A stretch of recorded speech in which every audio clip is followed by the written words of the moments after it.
Bonjour les amis, bienvenue sur PowerTrade, la chaîne des stratégies d'investissement simples et efficaces. Alors, allons voir tout de suite les graphiques, c'est important, c'est très important car là nous sommes vraiment sur une résistance très forte. On a vu là donc ce plus haut ici, c'est plus haut ici. Et ici, une clôture qu'on a eu hier sur l'or, l'once d'or. Et aujourd'hui, donc on a ouvert donc sur la même zone que la clôture.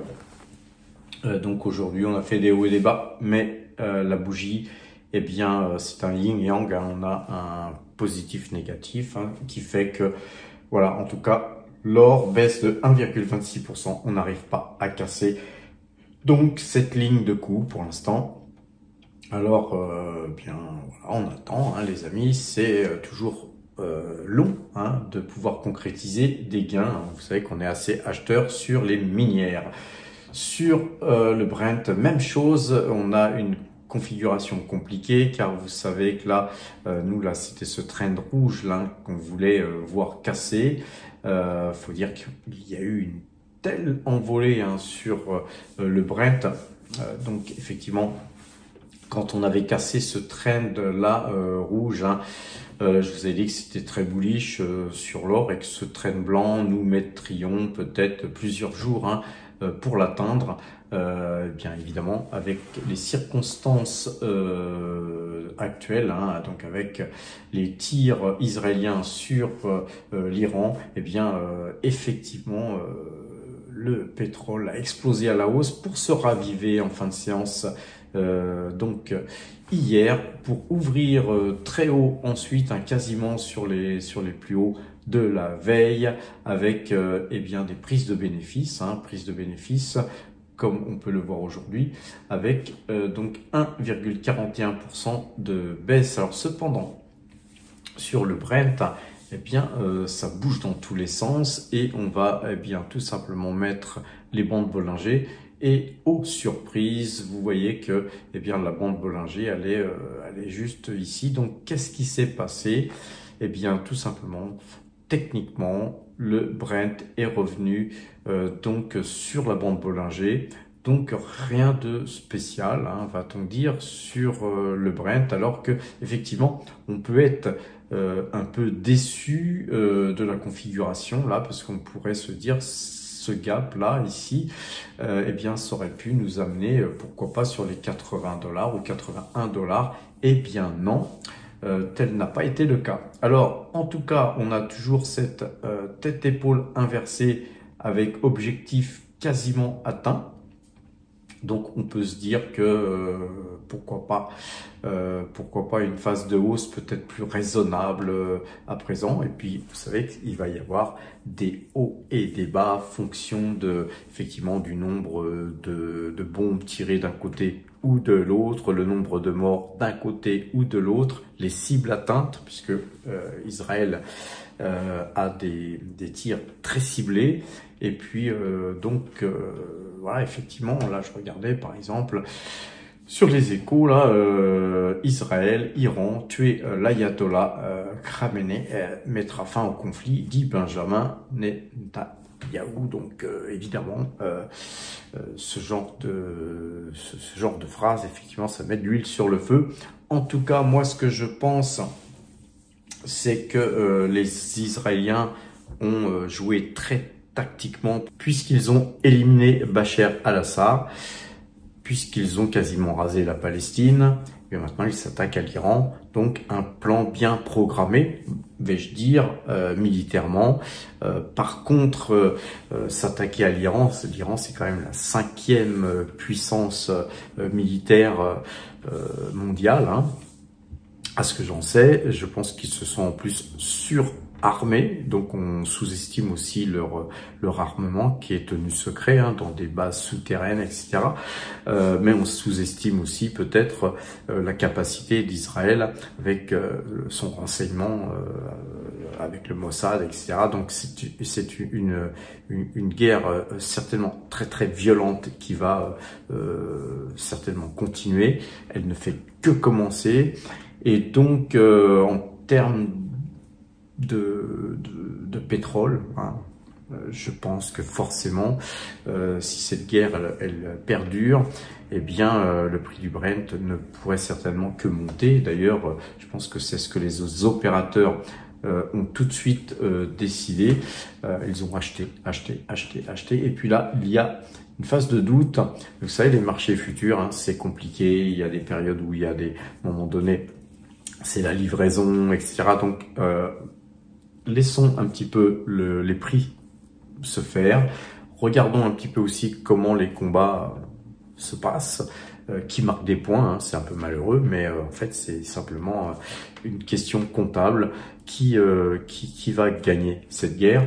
Alors, je pense pas que les Américains lâchent Israël. Donc, si Israël n'avait pas la force nécessaire de mener sa mission à bien, et on pourrait voir une deuxième guerre type Irak. Hein, donc, un feu d'artifice pourrait s'abattre sur l'Iran. Ça serait terrible pour le peuple qui, lui, n'a rien demandé, hein, puisque ce ne sont que les ayatollahs hein, qui menacent Israël.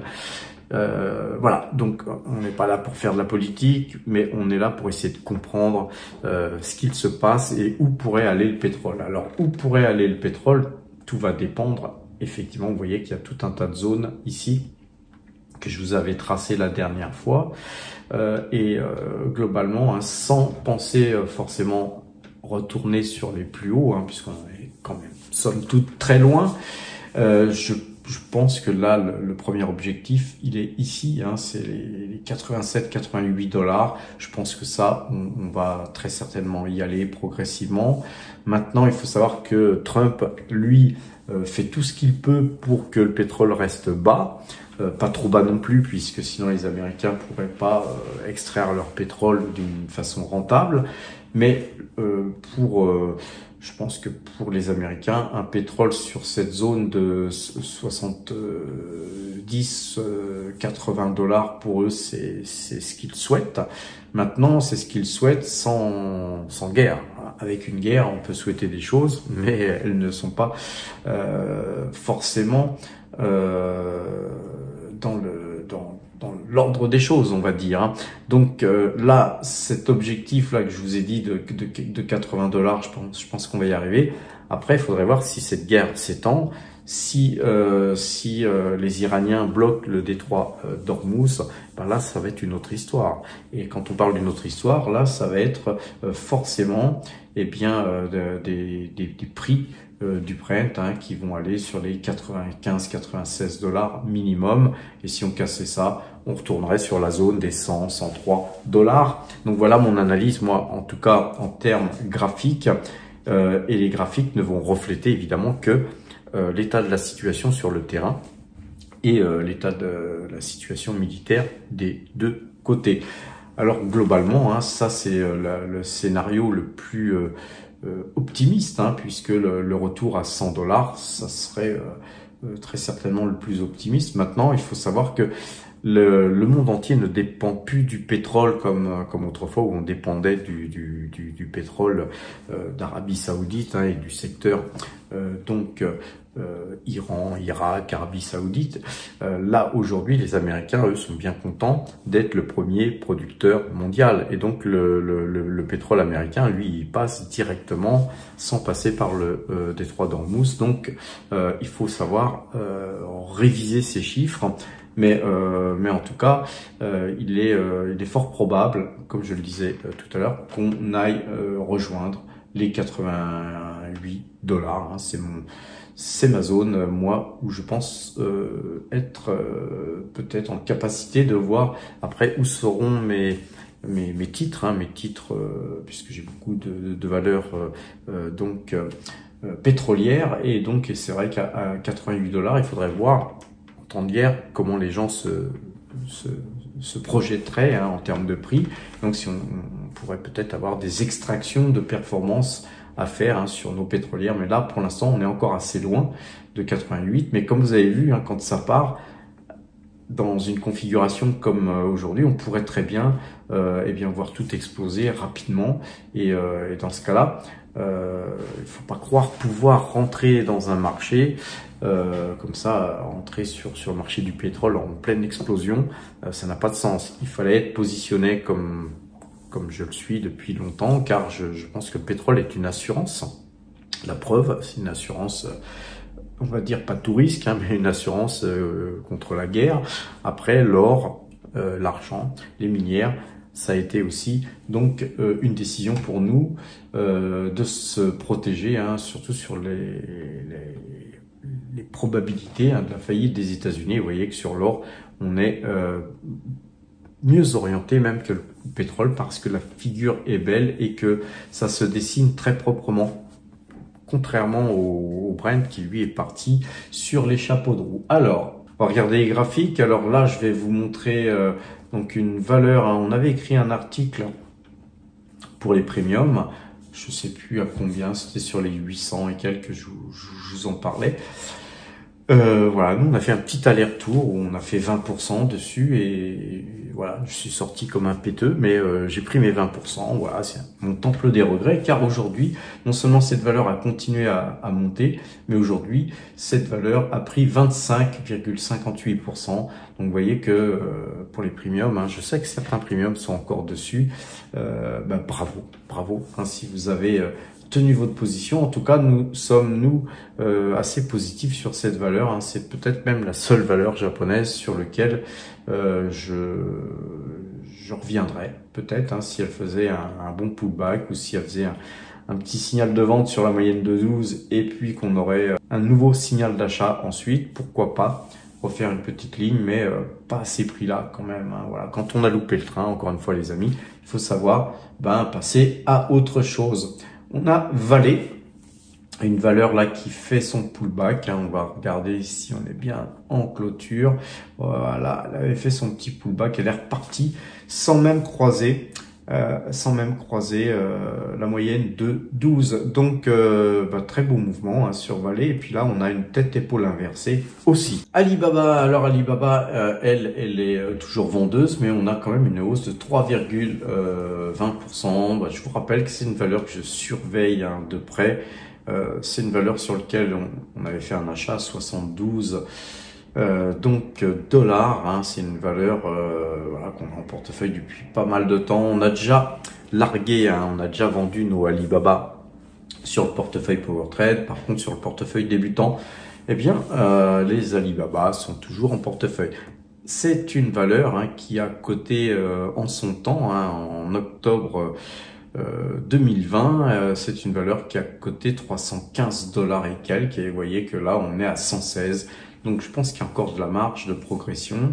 Et puis mine de rien, quand on dézoome, hein, vous voyez que là sur cette valeur, chaque fois qu'on fait des pullbacks, c'est des pullbacks très violents, mais on repart, puis on refait un pullback, et puis là si on repartait, on pourrait observer que les pullbacks sont toujours en fait limités et les points bas sont toujours de plus en plus hauts. Et donc si on recassait ce range bleu là, bien ça serait très bullish, hein. Je vais vous retirer, vous voyez qu'on avait un range ici qui n'a plus lieu d'être, hein. Je vais vous le retirer pour plus de lisibilité. En tout cas, c'est une valeur pas chère. Il y a des valeurs vraiment pas chères sur le marché chinois, mais vous savez que nous, on fait très attention à ne pas trop être exposé à ce marché. Donc moi, j'ai quelques Alibaba et puis on a aussi du BYD qui se porte mal en ce moment, donc on n'ira même pas voir le graphique de BYD aujourd'hui. Je sais qu'il y a des gens qui me disent « Ouais, mais tu parles plus de ci, de ça ». Je préfère parler des valeurs qui montent que des valeurs qui baissent, hein. C'est meilleur pour le moral, les amis. Et puis de toute façon, si ça baisse, il n'y a pas, nous, de signaux acheteurs, hein. Donc moi je préfère vous donner des signaux d'achat sur des bonnes valeurs plutôt que de parler d'une valeur alors qu'elle baisse et de ne rien avoir à vous souffler, hein, en termes d'investissement. On a donc SoftBank, hein, qui se reprend bien, hein. Regardez-moi cette hausse de plus 2,50% alors que on avait déjà bien monté avec un croisement de moyenne de jour, toujours à l'achat. Tête épaule inversée, eh bien là on a cassé la ligne de coup, c'est magnifique. En tout cas ça devrait être bullish, hein, sur SoftBank. Taiwan Semiconductor, eh bien, très bullish aussi. Hein. On a une tête-épaule inversée aussi, avec une épaule un peu tordue ici, mais très très jolie figure sur Taiwan Semiconductor, sur Nike. C'est vendeur, hein, c'est toujours vendeur, mais vous voyez que la valeur est quand même dans un canal. On va dessiner hein, ce canal, on va dessiner ce petit canal parallèle, et vous voyez qu'on a ici un canal parallèle qui est en train de se dessiner. En tout cas, j'encourage pas à faire ces signaux hein, tant qu'on n'aura pas cassé ce trend jaune. Il faut être patient. En bourse, il faut être très patient. Sur Avino Silver, c'est très bullish. On est toujours à l'achat. Hein. Nous, on est acheteurs ici. Hein. Vous voyez que c'est une valeur qui n'a pas eu son croisement de moyenne mobile 2 jours, 12 jours. Ici, il y avait eu un petit pullback, mais sans croisement. C'est magnifique, vraiment. Avino Silver, une superbe valeur qu'il fallait avoir en portefeuille sur ces zones-là. Ceci dit, hein, ça reste une valeur pas chère, les amis, compte tenu des perspectives futures. Alors, sur donc LVMH, hein, j'encourage toujours pas à rentrer sur ce titre. Hein, vous voyez qu'on est là, donc on va se mettre en ouverture, mais c'est toujours vendeur. Hein, quoi qu'on choisisse comme ouverture ou clôture, c'est vendeur. Et puis on est toujours dans ce canal baissier. Donc tant qu'on n'aura pas cassé ce canal baissier, les amis, eh bien, je pense que cette valeur, eh bien, elle sera coiffée. Et donc, pourquoi acheter une valeur qui continue de baisser de jour en jour? Sur Tesla, on va se remettre en clôture et là, on a un joli signal d'achat, hein, ceci dit. Mais vous savez ce que je pense de la valeur. Pour ceux qui affectionnent particulièrement la valeur, pourquoi pas faire une petite ligne? En tout cas, moi, je ne reviendrai pas sur ce titre pour l'instant. Vous voyez que c'est un titre qui nous a fait gagner beaucoup d'argent parce qu'on a déjà acheté ce titre plusieurs fois. Et puis là, ici, on avait fait encore un dernier bon coup avec de l'argent gratuit qui avait été ramassé par différents allers-retours sur Tesla. Et donc, avec de l'argent gratuit, on avait fait 181%, les amis. Et puis ensuite, quand ça a dégringolé, ben nous, on n'était plus sur le titre puisqu'on avait extrait de la performance. Comme quoi, extraire de la performance, ça a du sens. Et là, aujourd'hui, ce signal-là, eh bien, je le ferai pas. Vous voyez, même si on est en deçà des 390,40 où on avait vendu à 329, là, j'achèterai pas parce que la configuration ne me plaît pas. Et puis, je pense qu'il faut aussi regarder les news hein, concernant eh bien, la vie de cette valeur, et pour l'instant, ça me plaît guère. Alors, sur AXA, on a une très belle configuration hein, sur AXA, puisqu'on rebondit là-dessus, on est parti. Là, on a pratiquement 1% de hausse, mais on est toujours croisé à la vente hein, sur la moyenne 2 jours, 12 jours. Donc, pour l'instant, on ne touchera pas ce titre. Hein. Par contre, si ça recroisait à l'achat, ça pourrait être un bon thème d'investissement, hein, puisque AXA, c'est une belle valeur, dividende, etc. Hein. Vous connaissez ce que je pense de ce genre de valeur. C'est ce genre de valeur qu'on a d'ailleurs en portefeuille, hein, puisqu'on a une petite ligne AXA. C'est ce genre de valeur qui est magnifique hein, pour faire du swing trading, car vous achetez, vous vendez, on extrait de la performance, c'est cool, on fait autre chose. On revient si le titre baisse, on achète, on vend, etc. On peut faire ça des millions de fois. Puis si on est scotché, si la valeur baisse, quand on a acheté, ben on peut la garder parce que c'est une très belle valeur. Voilà ce qu'il faut faire les amis pour gagner de l'argent. Il faut acheter que des titres de qualité. Sur ASML, eh bien là, très joli titre hein, de qualité. Là ici, on avait acheté cette valeur plus haut, mais là ici, on n'a pas acheté, on n'a pas su acheter ici. Là non plus, sur ce croisement de moyenne mobile de jour, là non plus. Et c'est un peu erratique, hein, mais en tout cas, on a cassé ici. Hein, regardez ce trend sur le long terme. On peut dire qu'on avait ici un triangle. On a cassé ce trend rouge là ici. On a fait 2 pullbacks. On est en train de repartir. Je pense que ASML pourrait prochainement repartir. En tout cas, nous, si on revenait dessus, ça serait sur pullback, hein, sur vraiment un pullback sur des plus bas. Je pense que si ça revenait sur des plus bas ici, on pourrait avoir vraiment une force acheteuse ensuite avec un véritable double bottom. Moi, j'aime bien rentrer sur des figures, vous voyez, comme ici, bottom, bottom, double bottom, cassure ici, on achète ici. Vous voyez après tout ce qui peut être gagné ensuite. Après le tout, c'est pourquoi pas, c'est de gérer la situation et de se mettre des stops ou d'extraire tout simplement de la performance. Hein. Même si vous achetez ici, même si vous vendez sur un croisement ici, vous avez somme toute, hein, regardez, on va prendre le Matrix. Hein.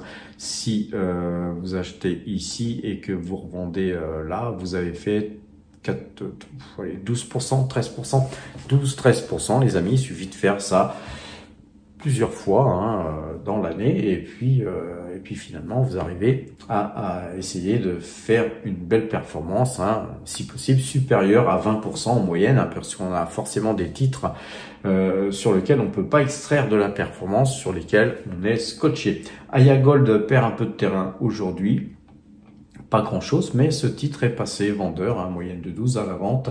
Puis aujourd'hui on a acheté un petit peu de Alphabet là qui code 166,90, un joli titre hein, qu'on a mis donc sur le portefeuille croissance.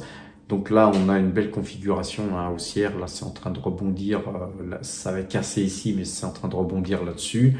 En tout cas une petite ligne. Vous savez, il faut aussi faire des petites lignes, on fait de l'accumulation, de l'accumulation, de l'accumulation, puis à un moment donné, vous avez une grosse ligne, puis si ce titre faisait ce que je pense, hein, puisque vous voyez que là on est quand même dans une configuration très haussière avec un range haussier. Si ce titre allait se balader sur les 220 ou avec le temps, vous voyez 240, ben, peut-être qu'ici, hein, si on en a peut-être acheté ensuite encore suffisamment, et bien ensuite là-haut, et bien on distribue tout ce qu'on a accumulé à l'image hein, de ce qu'on avait fait sur Tesla, hein, rappelez-vous, on avait accumulé,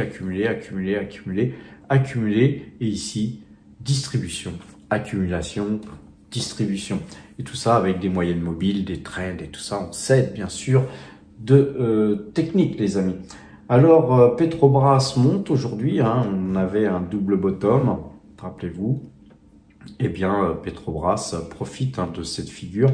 Et puis des cours du Brent qui sont, somme toute, même s'ils ont rebaissé aujourd'hui, très favorables à des sociétés comme Petrobras. Alors, Aura Mineral, elle continue sa hausse. Hein. Pour nous, c'est temple des regrets, hein, puisque Aura Mineral, on a déjà vendu. Mais pour ceux qui sont encore en position, les amis, hein, on vient de casser la TH ici. C'est un nouveau signal d'achat. Moi, j'achèterai pas là. Hein, mais si vous avez cette valeur en portefeuille, réajustez vos stops et restez en pause. C'est vraiment la technique qu'il faut employer sur ce type de valeurs quand elles ont le vent en poupe. Hein. Regardez ce qu'a pris Aura Mineral. On va prendre là ici le Matrix hein, sur le plus bas du 13 mai. Depuis le 13 mai, Aura Mineral a gagné 55%. C'est pas rien, les amis. Alors, quoi vous dire sur des valeurs comme la Française des Jeux? La Française des Jeux, vous voyez que nous, on est plutôt toujours acheteur, hein, mais pour l'instant, la moyenne 2 jours, 12 jours étant à la vente, on n'achète pas ce titre pour l'instant, mais très jolie configuration haussière, les amis, puisque c'est là, ici, une phase peut-être d'attente pour repartir, car vous voyez, là, c'est le gap du dividende, et on dirait que c'est un dividende recovery qui est en train de prendre forme, donc et de prendre forme assez rapidement. Et vous voyez que toute la baisse qu'il y avait eu ici, eh bien, elle reste à être retracée. Alors après, les amis, hein, ce sont des valeurs qui sont dans le rouge, et quand c'est dans le rouge, c'est pas forcément drôle. Alors on va regarder ST Microélectronique qui baisse là depuis le conflit. C'est somme toute bien normal.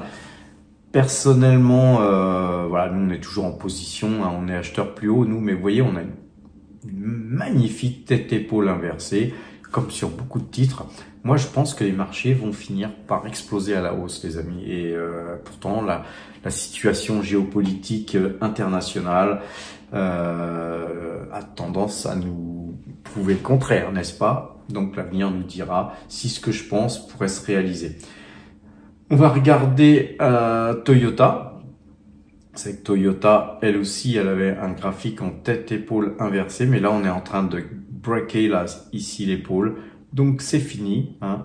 On n'a plus une tête-épaule inversée. Et puis là, ce trend blanc, bien, il va falloir le casser un jour, hein, les amis. Donc, nous, on est toujours acheteur du titre. On conserve notre position.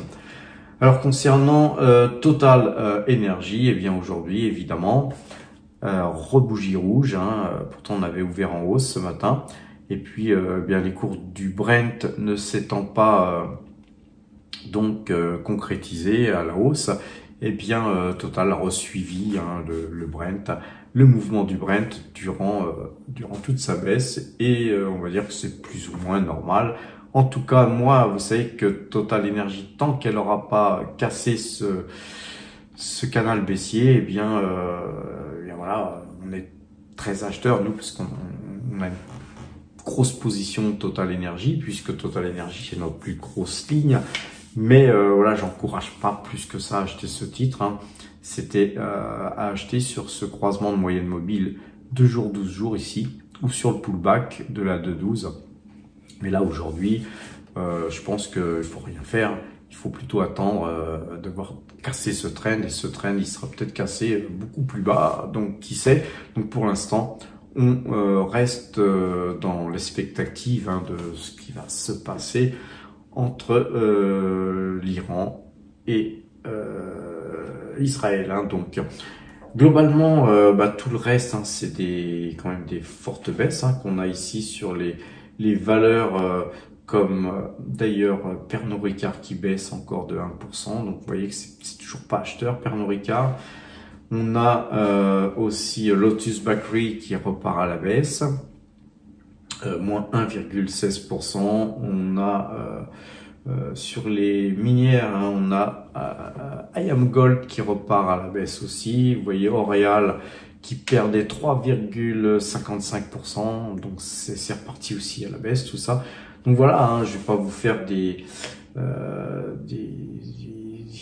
graphiques sur toutes les valeurs baissières, mais par contre on a Abra Silver, une valeur qu'on a achetée il y a pas longtemps, rappelez-vous, allez voir sur Matière à Profit, nous avions interviewé hein, le directeur général d'Abra Silver sur la chaîne Matière à Profit, et on était très positif sur le titre, on est toujours très positif sur le titre, et ce titre aujourd'hui gagne 3,58%. Alors regardons les valeurs qui composent les différents portefeuilles. Le portefeuille Power Trade, voilà, lui gagne 6,10% depuis le début de l'année. Rien n'a bougé sur ce portefeuille. Aujourd'hui, le portefeuille Value, rien n'a bougé non plus. Il gagne 23,64% depuis le début de l'année. Le portefeuille Mine, lui, gagne 38,74% depuis le 1er janvier 2025, lui aussi. Et le portefeuille Croissance, eh bien, il gagne 1,83%. Un portefeuille qui a beaucoup d'espèces, hein, là, vous voyez, et un peu moins aujourd'hui, hein, puisque nous avons acheté quelques actions Alphabet. Donc, eh bien, notre position sur Alphabet, c'est actuellement donc 11,98%. Le portefeuille débutant, lui, il gagne 24,43%. Si vous voulez le suivre pas à pas, ces différents portefeuilles, passer premium sur ces différents portefeuilles. Hein. Moi, chaque fois que j'achète, chaque fois que je vends, eh bien, je fais un message donc en temps réel sur le Discord. Et puis, il y a aussi des vidéos privées spécialement pour les premiums. Sur ces bonnes paroles, les amis, eh bien, portez-vous bien, passez premium et à demain.